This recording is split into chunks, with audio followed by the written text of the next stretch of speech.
अब जो लोग पाकिस्तान का नारा लगाते हैं उनको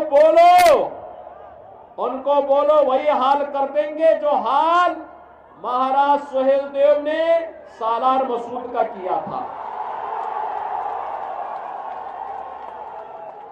उनको बोलो कि उस भिखमंगे पाकिस्तान का नारा लगाते हो तो जाओ वहां जाके भूखों मरो, भारत के ऊपर बोझ मत बनो।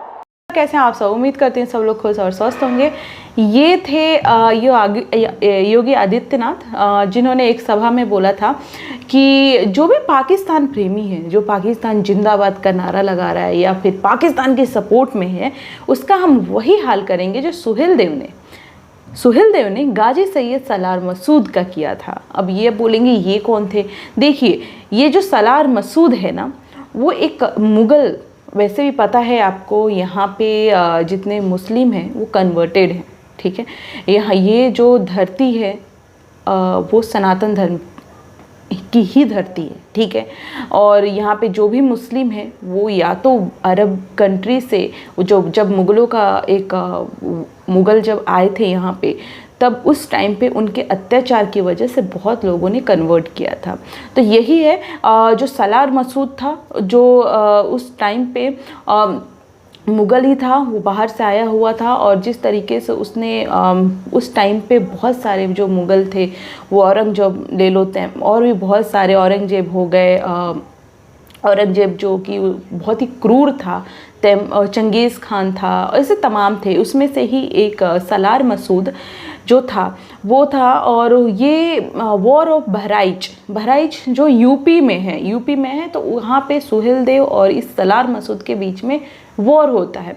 और उस वॉर में सुहेलदेव ने उसकी गर्दन को, सलार मसूद जो था, गाजी सैयद सलार मसूद की गर्दन को काट करके लटका दिया था। आप समझ रहे हैं? तो आपको पता है कि जिस तरीके से उस टाइम पे कहीं ना कहीं हमारी गलती की वजह से भी हमारी एकता में कुछ ऐसी चीज़ें कमी आ जाने की वजह से भी ये जो मुग़ल है वो यहाँ पे आके रुक सके और यहाँ पे हमारे बहुत सारे मंदिरों को तोड़ा और ये सारी चीज़ें की। वो कहीं ना कहीं हमारी भी गलती थी। अगर हम में एकता रहती, अगर हम में एकजुट रहते, तो हम ऐसे बाहर के आक्रमणकारियों को, जो आक्रमणकारी थे, उनको, मुझे नहीं लगता है कि वो यहाँ घुस भी पाते। अगर हम तो ऐसे बहुत सारे महान हमारे राजा थे जिन्होंने खुल के विरोध किया, लेकिन बहुत सारे ऐसी कमियां थी जिसकी वजह से वो इतने दिन यहाँ पे रुक सके मुग़ल, ठीक है।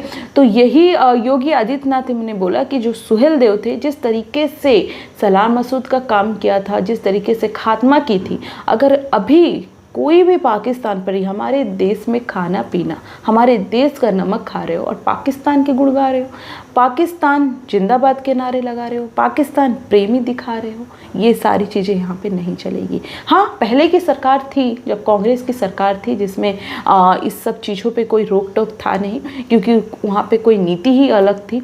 लेकिन अब ये ज़माना हट गया है। अब मुझे लगता है कि इतना सारी चीज़ें सरकार अगर इतना स्ट्रॉन्ग एक्शन नहीं लेगी इस सब चीज़ों पे, और सबसे पहली बात कि ये कोई फ्रीडम ऑफ स्पीच नहीं होता, ये फ्रीडम नहीं होता है। आपको कोई भी चीज़ें नहीं बोली गई है कि आप भारत के विरोध काम करो या फिर भारत के जो दुश्मन है उसका जिंदाबाद का नारा लगाओ या उसका झंडे को दिखाओ या फिर पाकिस्तान से प्रेम दिखाओ। ये सारी चीज़ें, मुझे नहीं लगता कि सेंट्रल गवर्नमेंट, केंद्र सरकार को इस चीज़ को हल्के में लेना चाहिए। और मुझे पता है कि अभी जो सेंट्रल गवर्नमेंट है, अभी जो हमारे भारत सरकार है, वो ये सब चीज़ों के खिलाफ काफ़ी कड़ा रुख है। और जिस तरीके से योगी आदित्यनाथ ने बोला, ये बहुत सही बोला। और क्योंकि ये सारी चीज़ें अगर संदेश हम देंगे, तभी इन लोगों के मन में ये डर रहेगा। आपका क्या ख्याल है इस मामले में कि जो भी पाकिस्तान जिंदाबाद का नारा लगा रहा है, जो कि आपको बहुत सारे अभी कन्हैया कुमार यार जो अभी उठ रहे हैं, ज़्यादा बन रहे हैं, टुकड़े टुकड़े गैंग के नेता थे, हैं, आज़ादी चाहिए इनको, ये जैसे नेता, और कांग्रेस शरण रखी अपने आप पास लेकर के आई है, और कन्हैया कुमार बकवास करते रहते हैं। तो ऐसे बहुत लोग थे और अभी भी बहुत लोगों की सोच है जिनको पाकिस्तानी प्रेमी है, पाकिस्तान जिंदाबाद का नारा लगा रहे हैं। तो ये सारी चीज़ें अगर उनके खिलाफ कड़ा रुख नहीं अपनाएंगे तो ये लोग आपके सर पे चढ़ने में टाइम नहीं लगाएंगे। तो आपका क्या ख्याल है इस मामले में, मुझे कमेंट करके ज़रूर बताएं। थैंक यू सो मच, मिलते हैं नेक्स्ट वीडियो में।